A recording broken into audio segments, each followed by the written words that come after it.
Olá, muito boa noite a todos. Recebo hoje no Frente a Frente Dom Esmeraldo Barreto de Farias, bispo emérito de Araçuaí, e o Frei Jefferson Felipe Gomes da Silva Cruz, frade agostiniano. Em pautas, experiências missionárias. E você é nosso convidado. Já aproveita para mandar a sua pergunta. Basta apontar a câmera do seu celular para o QR Code que aparece na nossa tela. Muito boa noite, Dom Esmeraldo. Boa noite, Ana. Um prazer muito grande. Até que, enfim, conseguimos um dia para estar aqui ao vivo na Rede Vida de televisão.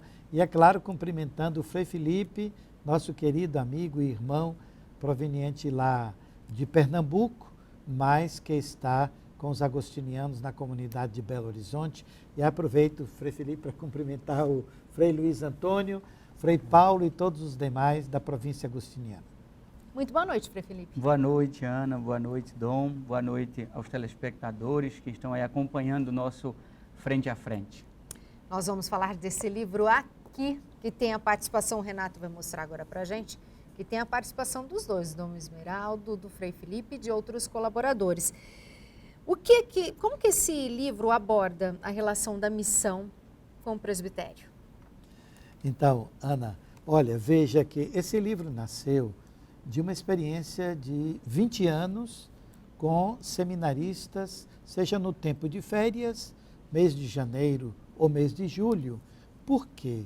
Porque quando eu estava em Paulo Afonso, minha saudação a todos vocês aí em Paulo Afonso, Evangelina, um abraço, porque se via que era necessário que para a formação do futuro padre, eles não tivessem somente, nem tenham somente a parte intelectual, os estudos, mas que isso pudesse ser a partir de experiência concreta de visitação e de encontros e de aprendizado com as pessoas para descobrir o que é que realmente é a missão. Então, foi a partir daí que Frei Felipe, juntamente com Júnior, que é um estudante doutorando da USP da Filosofia, um abraço, Júnior, e o Frei José Bernardi, que é um capuchinho do Rio Grande do Sul, está nos acompanhando também. Foi a partir daí que nasceu a ideia desse livro, de fazer com que as experiências feitas durante 20 anos pudessem servir de base para reflexão em todos os aspectos da vida do ministério ordenado, do seminarista e do futuro padre, do antropológico, do bíblico, teológico, exegético, filosófico e também da parte pedagógica. Então foi assim que nasceu essa experiência. Por quê? Porque se o seminário ele se detém somente na parte intelectual, ou se há uma divisão entre aqui tem a casa de formação, o seminário, e aqui tem o acadêmico, então como juntar esses pontos, o comunitário, o espiritual, o intelectual, o humano-afetivo e o pastoral, para que a formação ajude a pessoa a descobrir que hoje ele, para ser presbítero, ele precisa ser missionário, presbítero, para dar conta daquilo que é o seguimento a Jesus Cristo. Vou pegar esse gancho do Dom Esmeraldo, que para ser missionário, para ser padre, precisa abraçar a missão. Como que esse livro ajuda, qual que é o intuito, o objetivo dele para chegar nessa visão, nesse renovar de ser missionário? Então, uma observação que a nossa equipe percebeu é que os projetos, os programas de formação nas nossas dioceses e mesmo nas congregações religiosas careciam de ferramentas concretas que favorecessem essa compreensão da vocação para o discipulado missionário, antes de tudo. Só faz sentido você se reconhecer chamado para o ministério ordenado ou para a vida religiosa consagrada se antes você se entende como discípulo de Jesus. E o discipulado de Jesus é missionário por natureza, né?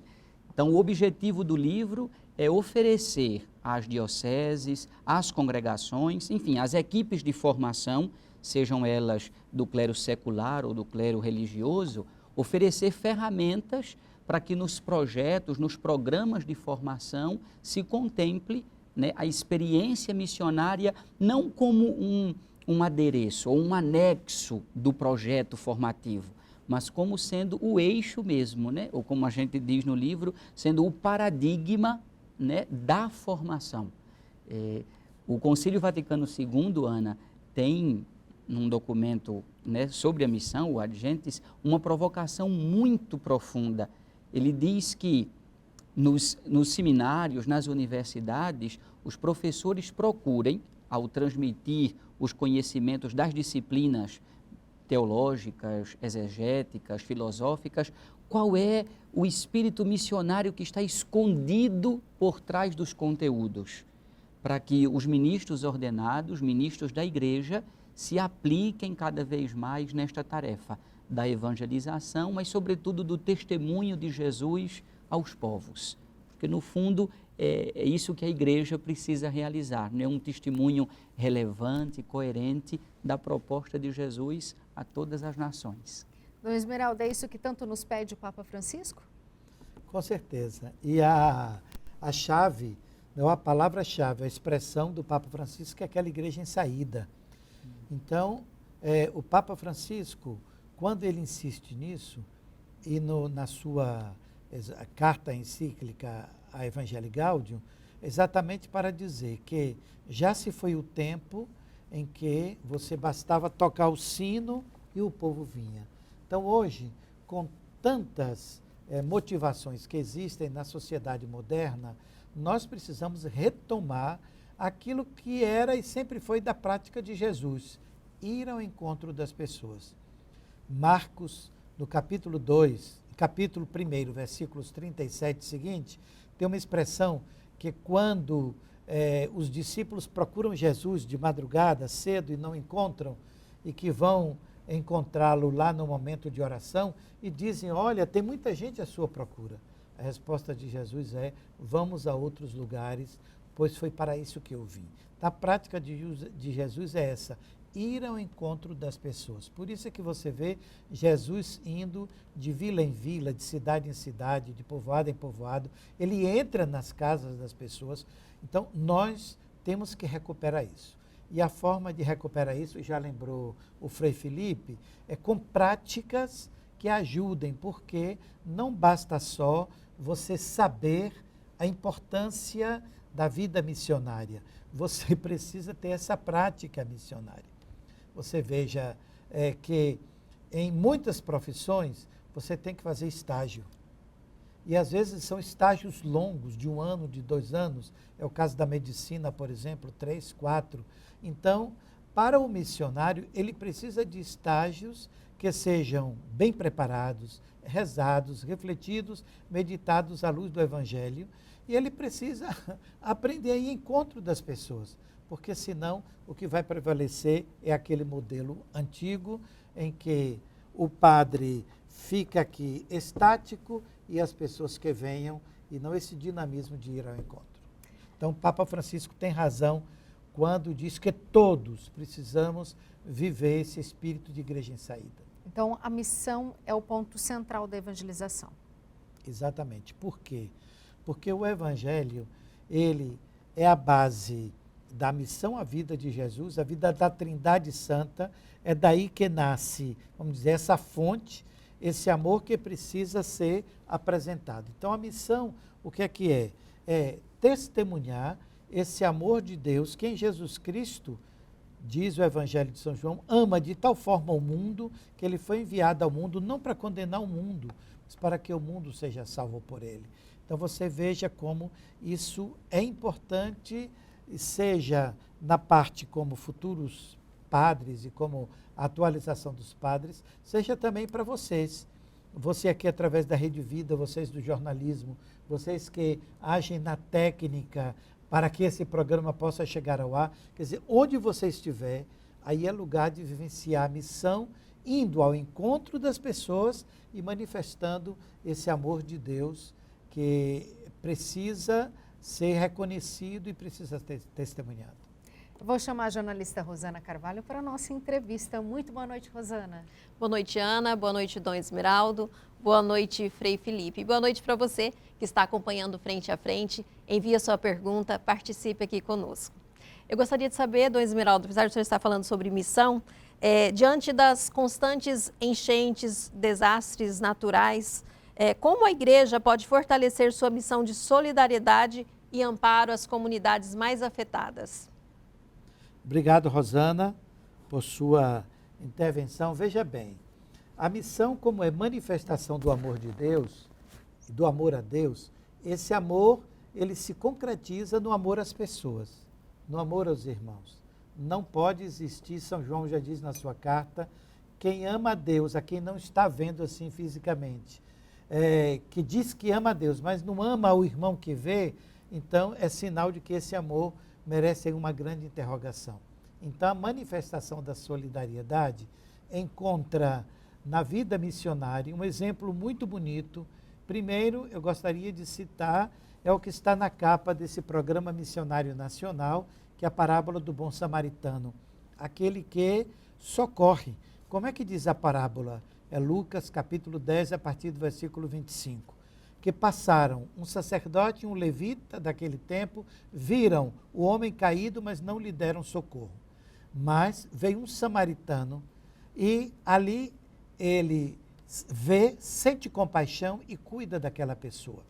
Então, esse é um ponto fundamental. O amor a Deus se concretiza no amor às pessoas, seja por ocasião destas intempéries, das enchentes e de outras formas, ou às vezes até no tempo da seca, como é o caso do nosso sertão, não é, Frei Felipe? Sertão de Pernambuco, da Bahia, do norte de Minas Gerais, seja de outras formas. A solidariedade não é só um gesto humano, é um gesto humano que nasce de um gesto profundamente divino, que é Jesus, que amou tanto o mundo que entregou a sua vida e que nos acolhe para que nós possamos ser mais humanos e mais solidários. Da maneira que o senhor apontou e tão bem explicou para a gente, Dom Esmeraldo, muitas vezes a gente tem ideia de missão, que missão só os religiosos podem fazer, e principalmente indo a outros países que estão mais carentes, que precisam de mais acolhimento. Mas a missão, da maneira que o senhor bem apresentou aqui para a gente, é simplesmente olhar para o próximo que está muito perto da gente e às vezes está num sofrimento, não só que lhe falte algo material, mas que lhe falta um apoio, a saúde mental está fragilizada, a gente abrir os olhos e os ouvidos para poder enxergar e ouvir quem está próximo, também é uma maneira de ser missionário? Não é só uma maneira, Ana, mas é a maneira mais forte. Eu pediria a Frei Felipe, nós trabalhamos juntos, eu estava como bispo de Araçuaí e Frei Felipe trabalhando na paróquia de Chapada do Norte. A vocês de Chapada, o nosso abraço. Aí com Frei Renato, Frei Tales, Frei Dionísio agora.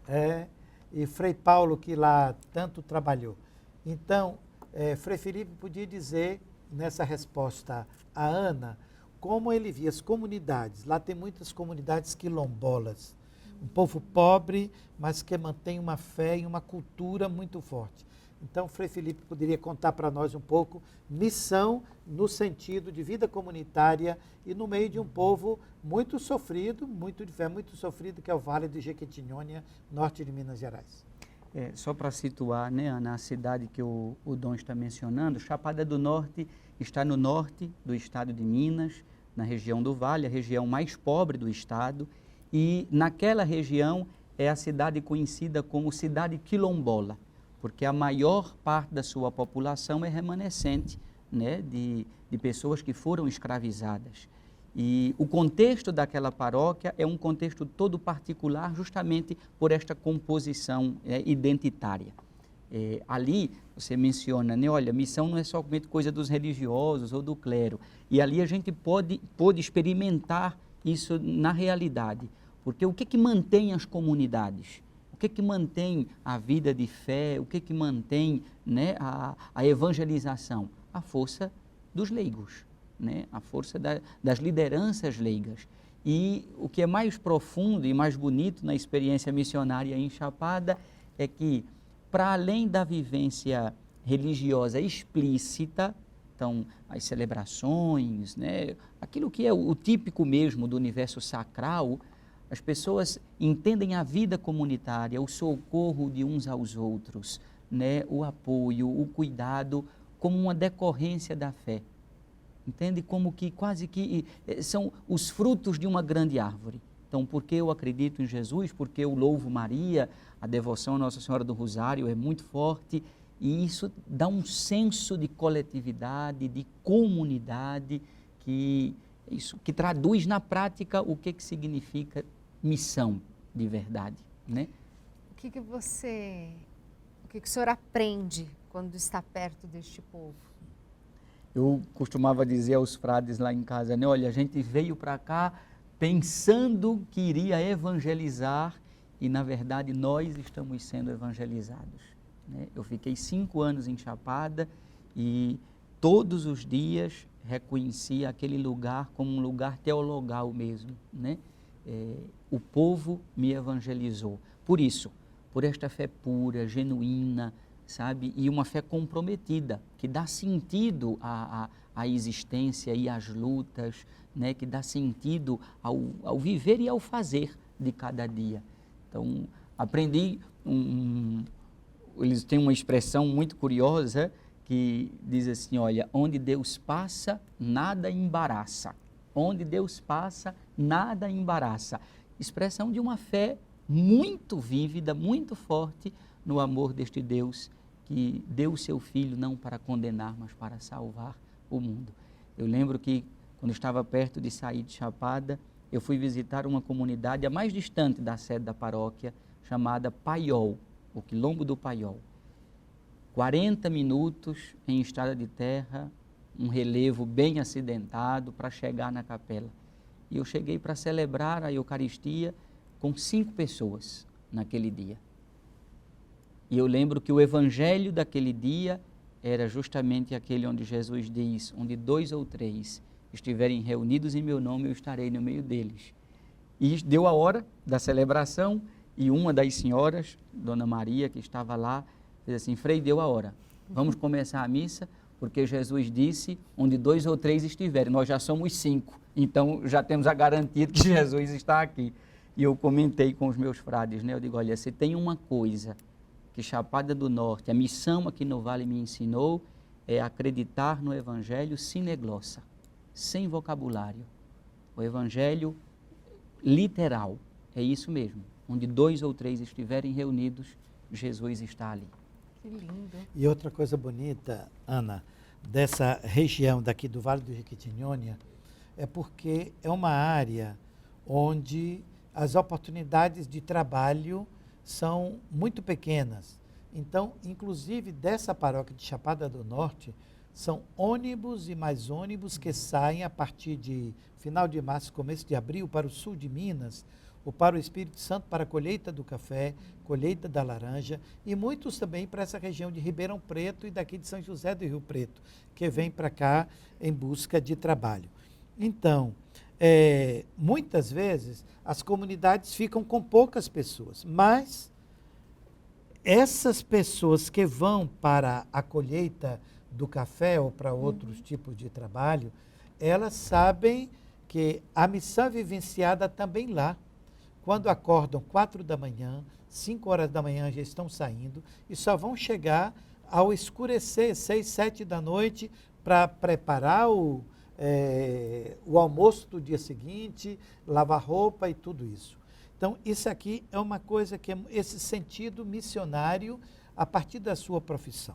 Eu me lembro de uma senhora chamada Neves, eu acho que ela está nos acompanhando, da comunidade de São Pedro e São Paulo, Riacho Novo, paróquia de Jiquiriçá, no interior da Bahia. Quando eu fui designado como bispo de Santarém, foi em 2007, eu estava saindo de Paulo Afonso e indo para Santarém. E eu fui me despedir dessa paróquia onde eu fiquei 14 anos, para dizer, olha, vai ser muito difícil agora eu vim visitá-los. Então, essa senhora Neves, ali na frente da igreja, com mais um grupo de umas 40 pessoas, ela disse assim para mim, Dom Esmeraldo, nós gostaríamos muito de ir para a Amazônia com você, mas não pudemos ir, em razão da família, nosso trabalho. Agora, você indo, pode ter a certeza de que nós estamos indo com você. Nós ficamos aqui, vamos ficar rezando, tudo que pudermos fazer. Mas eu achei isso assim, essa consciência missionária muito bonita. Quer dizer, o missionário que vai, ele não vai só.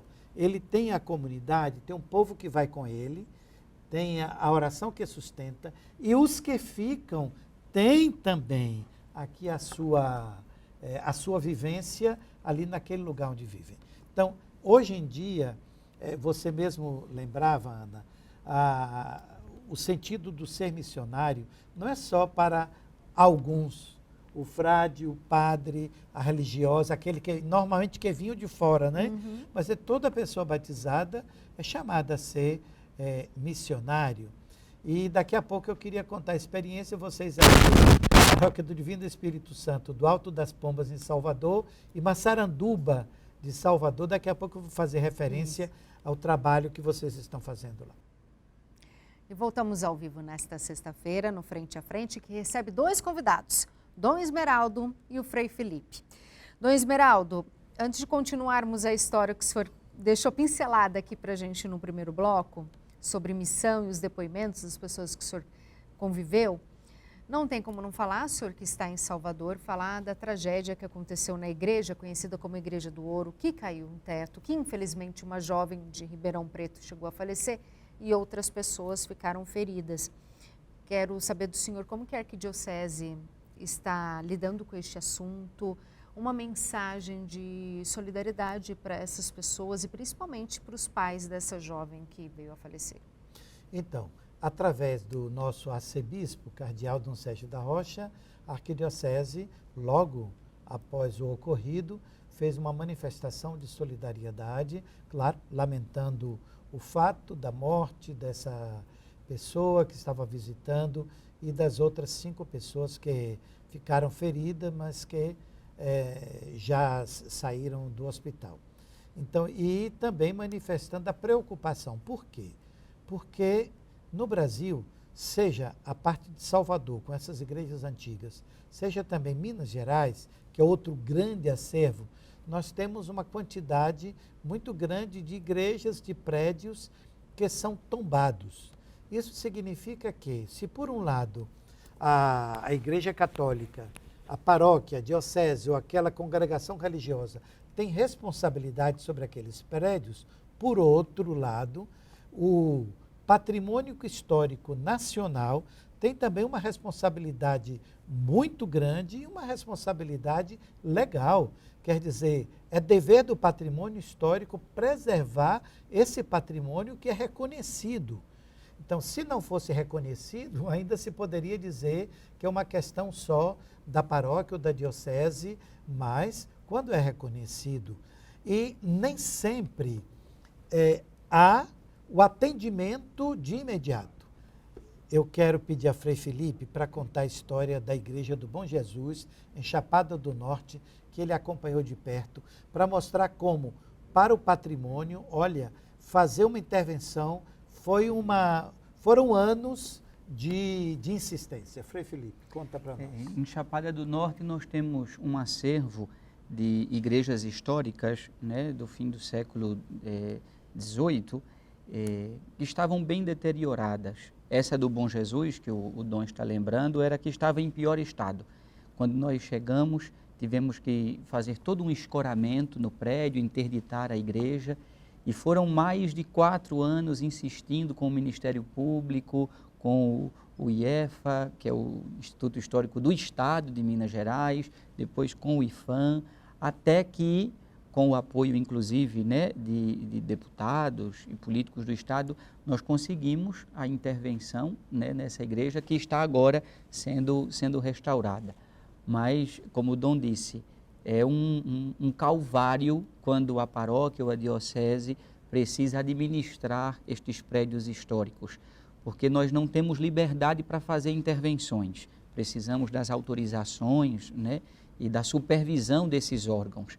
E como o acervo brasileiro é relativamente grande, os recursos são poucos, acabam que nem tudo o que a gente solicita é atendido e, infelizmente, chega a esse estado, né, de acontecerem tragédias como a de Salvador. Infelizmente precisou ter uma tragédia, mas que com este exemplo tão triste, agora desperte uma atenção maior para que não aconteça em outros lugares. Eu vou aproveitar para chamar a Rosana para a nossa entrevista, porque temos perguntas de Belo Horizonte.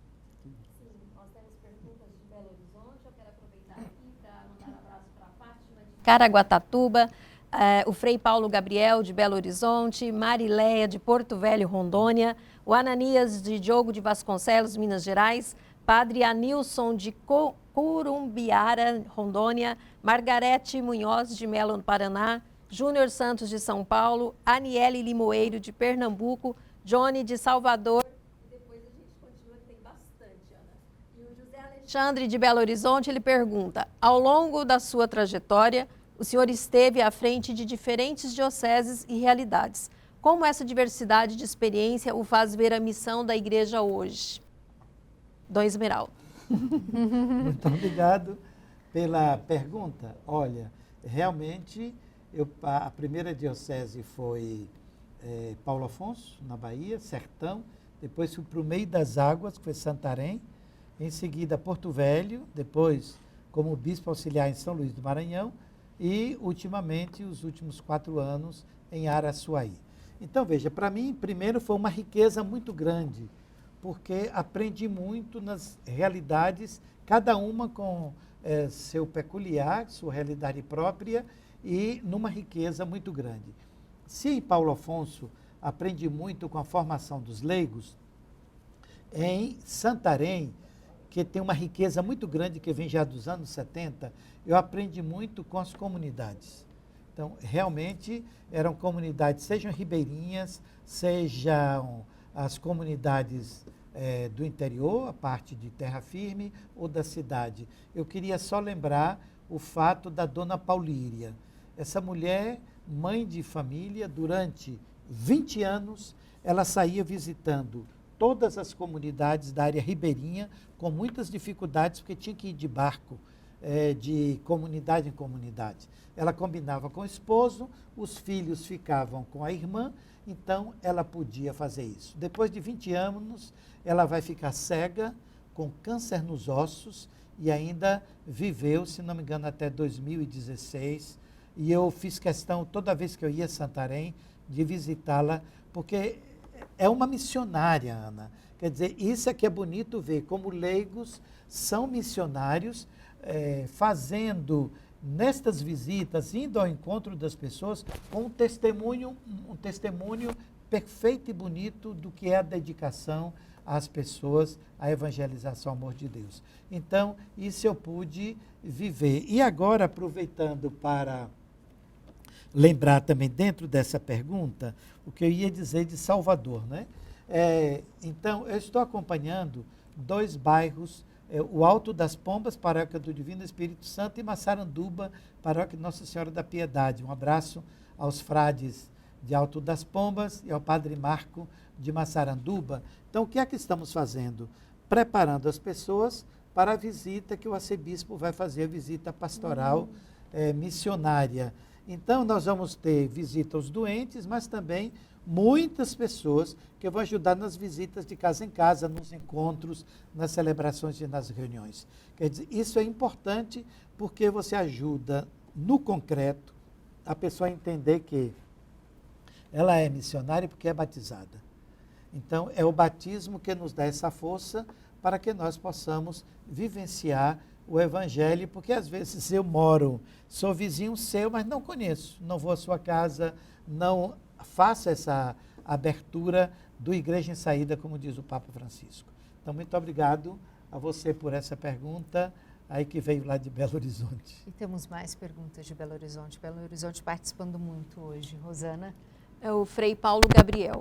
Dom Esmeraldo e Frei Felipe, parabéns pelo livro. Pergunto, o que significou para vocês a experiência missionária em Araçuaí? Em que essa missão marcou na experiência pessoal de vocês? Então, Frei Felipe, ele participou muito e, na verdade, ele fez parte da coordenação de pastoral, coordenação diocesana, da ação evangelizadora, quando esta proposta nasceu. Ele não só acompanhou, como estava à frente dessa proposta. Bom, acho que o grande aprendizado Frei Paulo, o senhor sabe muito bem, porque Frei Paulo viveu comigo lá em Chapada do Norte, mas o grande aprendizado foi redescobrir esta essência missionária da igreja. E, claro, a aplicação desta identidade eclesial de maneira muito concreta, né, com a preparação, seja da experiência com os seminaristas, que tinha um foco muito específico de alargar a compreensão do ministério, mas também as experiências que nós realizamos com os leigos e leigas da Diocese de Araçuaí. Acho que o grande aprendizado foi reencantar-se com essa proposta, que no fim das contas é o que faz a igreja ser fiel ao ensinamento de Jesus, né? Aquilo que Jesus quis para a sua igreja desde sempre. Como que a missão ela pode ajudar no combate para diminuir as desigualdades sociais, as injustiças sociais e promover a paz? Deixo aberto para os dois, que eu sei que os dois saberão responder muito bem. Eu acho que uma coisa que é importante insistir, Ana, a missão nada mais é do que assumir para si o estilo de vida de Jesus. O apóstolo Pedro, nos Atos dos Apóstolos, naquele discurso contundente que fez diante do Sinédrio, resumiu a vida de Jesus em uma frase: ele passou pelo mundo fazendo o bem. O fato de quebrar a crosta do egoísmo, ir ao encontro das pessoas nas suas realidades, dedicar a elas o ouvido, dedicar a elas o ombro, as mãos, a atenção, isso já cura o mundo, porque é isso, como diz a literatura, todo tipo de amor já cura o mundo. E claro, para citar um elemento concreto do método das experiências que o Dom Esmeraldo foi compilando ao longo desses anos e que está no livro, um gesto concreto é o fruto de uma experiência missionária com seminaristas, por exemplo, né? Acho que a nossa presença, a presença dos cristãos no mundo precisa ser relevante, seja nisso, no contato pessoal, na atenção afetiva, compassiva e terna pelas pessoas, seja mesmo arregaçando as mangas e colocando a mão na massa, né? Eu lembro que quando estávamos fazendo as pesquisas para o livro, um dos nossos entrevistados relatou, né, impressionado e impactado, um gesto concreto em uma das experiências que numa comunidade a situação da limpeza urbana era um desastre. O que os missionários, né, depois de um tempo convivendo, visitando, diante de Deus decidiram? O nosso gesto concreto vai ser ajudar esta comunidade a ficar limpa. E fizeram uma coleta, literalmente, né, no território da comunidade, fazendo limpeza urbana. Um gesto concreto. Aquilo despertou a comunidade. Olha, a gente precisa se cuidar. A gente não precisa ficar simplesmente esperando, né, dos poderes públicos. Nós podemos dignificar a nossa vida nesse lugar, nesse espaço que é nosso. Então, a presença missionária, repetindo os gestos, no jeito de Jesus, querendo ou não, contribui para diminuir as injustiças, para diminuir o sofrimento no mundo. Porque esse é um ponto das experiências missionárias que nos faz não só olhar, ter a Bíblia para, nas casas, nos encontros, nas oportunidades, poder proclamar a palavra de Deus, mas também ter o olho e a sensibilidade diante da realidade. Eu me lembro de quando estávamos na cidade de Abaré, que é a Diocese de Paulo Afonso, o que se viu logo no começo é que a quantidade de plástico, que é um sertão, né? Então tem muito vento ali, então a quantidade de plástico espalhado pela cidade, não era só uma rua, era alguma coisa assim que espantava. Então, numa caminhada de manhã cedo, o que é que nós combinamos? Que iríamos já levar uns sacolas grandes, plásticos, para poder recolher. E foi interessante que passamos quase a manhã toda dedicada à limpeza da cidade. Então, isso é só para citar um exemplo. E o outro exemplo é essa sensibilidade, você falava da justiça social, da desigualdade e da fraternidade. É como despertar no coração das pessoas a sensibilidade para com aquele que sofre. Isso é muito importante porque, às vezes, o que fica na cabeça e no coração é: se eu tenho, é porque eu trabalhei. Ora, mas há muitas pessoas que não têm oportunidade de trabalho, ou quando encontram o trabalho, é um trabalho em condições quase subhumanas. Então, a vida missionária leva aquilo que eu dizia antes, o amor a Deus e ao irmão, nessa sensibilidade de olhar para a pessoa e de ver, olha, esse também é meu irmão, é filho e filha amados de Deus, nós precisamos manifestar solidariedade e amor profundo. Vou chamar a Rosana, que temos mais perguntas. Rosana. Temos o Ananias de Diogo de Vasconcelos, Minas Gerais. Dom Esmeraldo, boa noite, a sua bênção. Gostaria de saber se foi abolida a comunhão na boca, uma vez que na pandemia foi concedido uma ordem para receber a comunhão só na mão. Atualmente, ainda continua recebendo na mão. Isso é uma ordem permanente ou podemos ter a opção de receber a Santa Comunhão na boca também? Qual é o mais correto? Olha, eu creio, Ananias, que o melhor é você conversar aí na sua diocese. As orientações, às vezes, de acordo com as circunstâncias, podem variar de diocese para a diocese. Nós temos orientações gerais provenientes da Santa Sé, mas se você conversa com a equipe de liturgia, com o bispo da sua diocese, ou com o pároco, os padres daí, eu creio que aí vai ser melhor. E eu diria, com um exemplo muito simples, olha, quando eu estou na paróquia que me colocam essa questão, eu sempre digo assim, Ana, chama um garoto ou uma menina de 4, 5, 6 anos e eu pergunto para ela, meu filho, você almoçou hoje ou jantou? Não, mas todo mundo responde, sim, eu almocei. Quem foi que colocou comida no seu prato? Logo, logo responde, foi minha mãe ou alguma outra pessoa. E quem foi que colocou a comida na sua boca? Fui eu. E por que não foi sua mãe que lhe deu a comida em sua boca? Não, porque eu não sou mais bebê. Então, o sentido da comunhão na mão é o sentido de que você já é adulto na fé. Então, você recebe o corpo santíssimo de Jesus e você mesmo comunga, leva até a sua boca, porque você tem mãos e sua mão foi também consagrada pelo batismo, assim como foi o seu coração. Mas o melhor é o nosso amigo Ananias, converse na sua paróquia, na comunidade, que eu creio que vão chegar a uma conclusão bem feliz. Tem mais perguntas, Rosana? Sim, é o padre Anilson, da Diocese de Guajará-Mirim, Rondônia. Em primeiro lugar, deixar o meu abraço a Dom Esmeraldo, grande bispo missionário. Ele pergunta, qual a importância do Jubileu da Esperança para a ação missionária nos desafios atuais? Boa, Nilson, boa noite. Meu abraço a você, a Dom Benedito, da Diocese de Guajará-Mirim, Rondônia.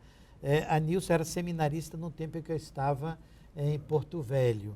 Olha, veja como esse ano do Jubileu nos traz um reavivamento da esperança, porque, Nilson, certamente aí na paróquia onde você está, em Rondônia, existem também muitas dificuldades, ainda mais para as comunidades. Rondônia é um estado onde, de 1978 a 83, em 5 anos, ingressaram 300 mil pessoas, que vieram de quase muitos estados do Brasil, especialmente a região de Paraná, Rio Grande do Sul, Minas Gerais e Espírito Santo.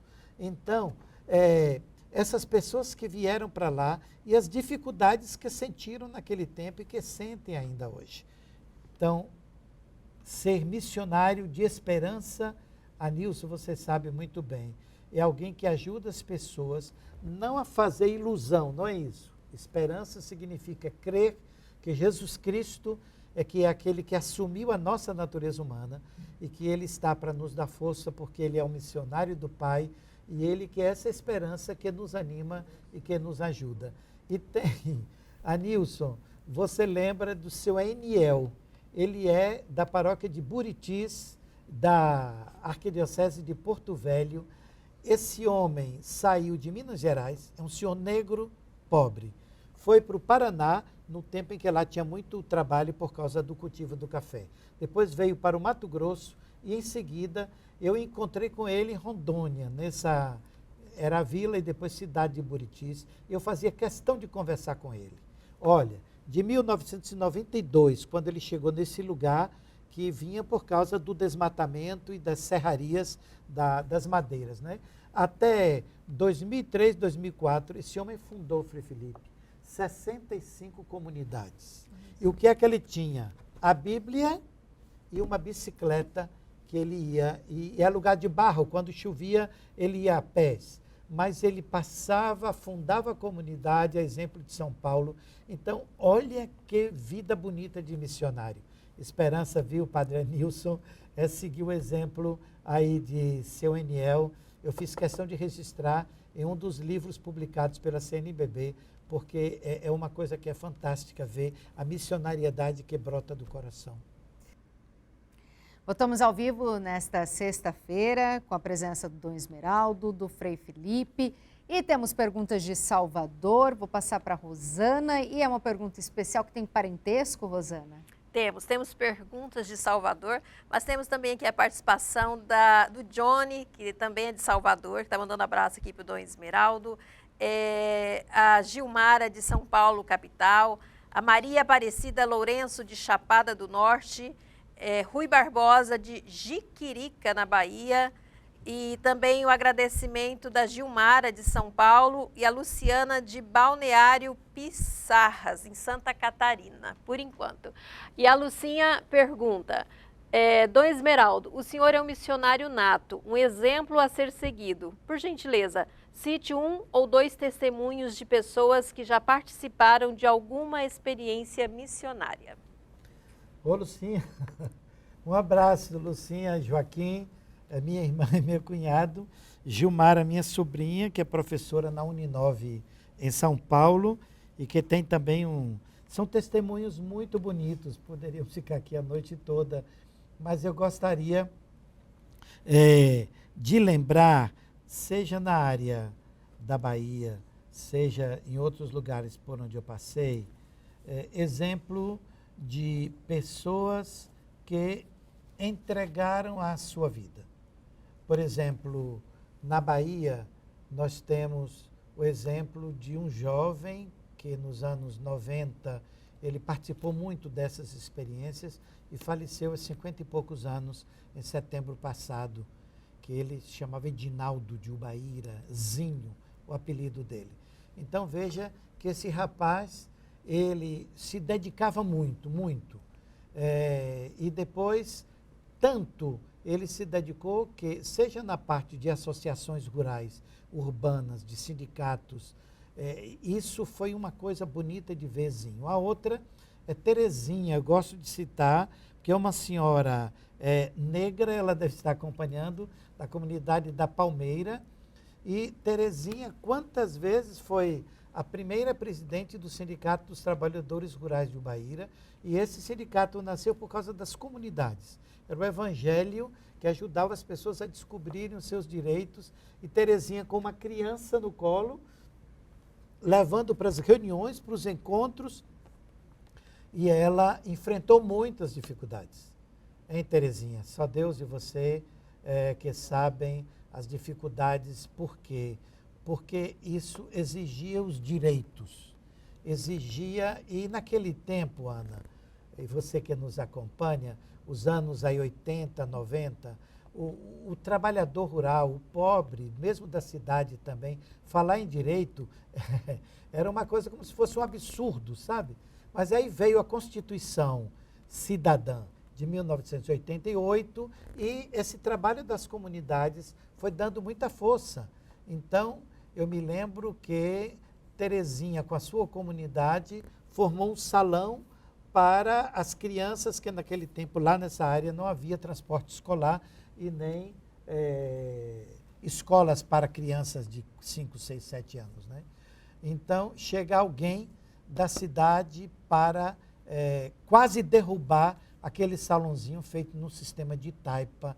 Então aquilo foi uma tristeza muito grande, mas a comunidade não se deu por vencida. Por quê? Porque tinha uma esperança plantada no coração. Então a gente tem muitos e muitos outros exemplos de pessoas, para não estender, porque o programa já está chegando ao final. Então eu quero agradecer muito a Deus, porque são sinais de Deus e que nós precisamos, nós todos, precisamos aprender com essas pessoas e precisamos estar atentos a essa presença de Deus. Eu estou admirada com a memória do senhor em riqueza de detalhes, nomes de pessoas e lembrar tudo isso nessa caminhada de quase 50 anos de vida religiosa, Dom Esmeraldo. Como que despertou a vida religiosa no senhor e principalmente o senhor sempre teve a missão no coração do senhor ou foi um despertar quando o senhor começou a ir para o seminário, estudar e viver essa vida religiosa? Ana, aqui nesse livro, a página 19, então é o capítulo que começa a falar sobre as experiências missionárias. Eu digo assim, a missão sempre me encantou. Quer dizer, eu via no exemplo Monsenhor Gilberto Sampaio e vários leigos, isso já no início dos anos 60, quando começava o Concílio Vaticano II. Então, onde eu morava, onde eu nasci, que é uma área rural chamada Bonfim, um abraço a vocês todos aí, do Bonfim, município de Santo Antônio de Jesus.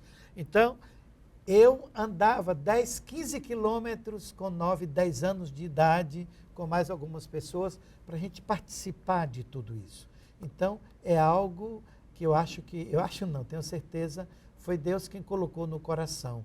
E depois, quando eu fui para o seminário, eu era ainda quase criança, 13 anos, então, aos poucos eu fui aprendendo isso e descobrindo.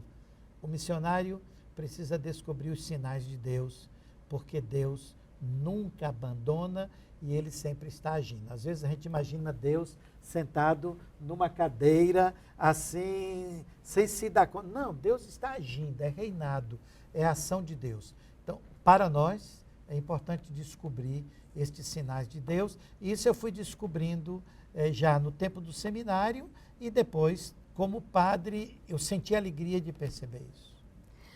Frei Felipe, o pessoal que está assistindo a gente, acompanhando Frente a Frente, onde pode encontrar este livro?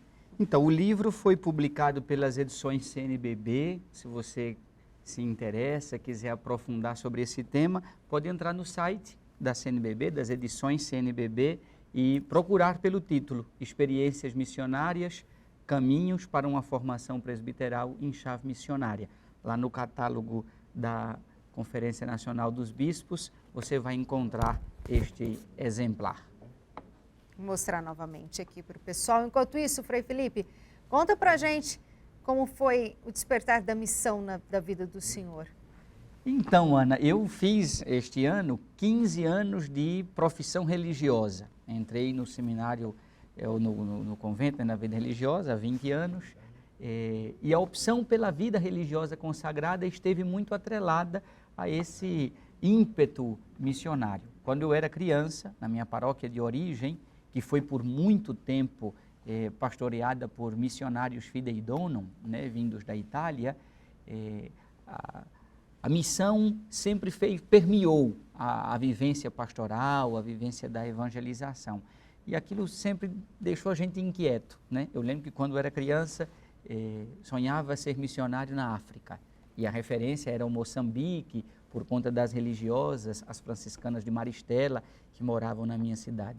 Eu lembro que quando cheguei em Chapada do Norte, comentei com o Frei Rodrigo, que foi comigo conhecer a paróquia, olha, eu era criança e queria ir para a África, e olha aqui a África, aonde Deus me trouxe, né? Então, a vivência missionária, ou o ardor missionário, fez parte do processo vocacional, né? Na adolescência, inclusive, Ana, eu pensei que a minha vocação era para a vida contemplativa, pensei em ir para o mosteiro, e encontrei um abade sábio que disse assim, não, tem algo em você que não dá certo ficar preso na clausura. Você tem veia apostólica, tem veia missionária, então você pode servir a Deus muito mais, né, junto com as pessoas do que simplesmente aqui dentro do mosteiro. Então, acho que é isso. O ímpeto missionário, o ardor missionário esteve presente em todo o processo vocacional. Nós estamos chegando ao fim. Que Passou pena, tão né? rápido, uma pena mesmo. Foi um prazer recebê-los. Deixe sua mensagem final para quem acompanhou a gente nessa noite, Dom Esmeraldo.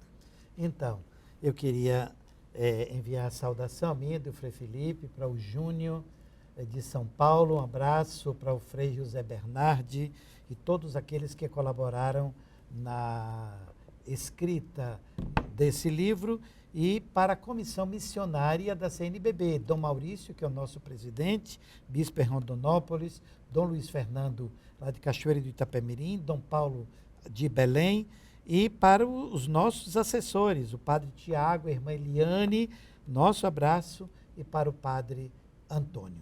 Mariléia, você daí de Porto Velho, Dona Celina, ela está com 83 anos, rezando por nós e nos acompanhando lá em Porto Velho. Ô, Dona Celina, que abraço grande, a senhora é a grande missionária. Então agora podemos pedir a bênção de Deus, Ana? Sim. Então vamos, Frei Felipe, pedir a bênção de Deus para vocês aqui da Rede Vida, que nos proporcionam esse momento tão especial. O Senhor esteja convosco. Ele está no meio de nós. E por intercessão da Mãe Missionária, nossa Mãe do Céu, nos abençoe esse Deus que nos chama e nos envia, o Pai, o Filho e o Espírito Santo. Amém. Até mais, Rede Vida, até outro dia, se Deus quiser. Foi um prazer recebê-los. Muito obrigado. O senhor veio de Obrigado Salvador, o senhor veio de Minas, ensinou tanto para a gente e é tão lindo ver gerações distantes, mas com o mesmo amor e propósito de evangelização, de acolhida e de levar a mensagem de Deus ecoando por todos os cantos. Que eu tenho certeza que esse programa, as palavras e o exemplo de vocês, com certeza confortaram muitas pessoas que acompanharam a gente essa noite. Muito obrigada mesmo. Pois então, nós agradecemos. E agora me veio, Lucinha perguntou de exemplo, Henrique o Peregrino. Henrique tem uma experiência muito bonita. Eu acompanho o Henrique já desde o ano 2000 na Igreja da Trindade. Ele faz um trabalho com pessoas em situação de rua. Há um mês e pouco eu visitei, fui lá para uma celebração e veja que ele conseguiu recuperar uma igreja do século XVIII a partir dos pessoas em situação de rua que ele foi recolhendo e que formam uma comunidade. Henrique, você é um grande exemplo de missionário e de amor de Deus no meio dos mais pobres, dos mais excluídos. E com tantos exemplos, muito obrigada. Agradeço a Rosana, a toda a equipe, principalmente a você que acompanhou o Frente a Frente. Até nosso próximo encontro, um excelente final de semana. Fiquem com Deus. Tchau, tchau.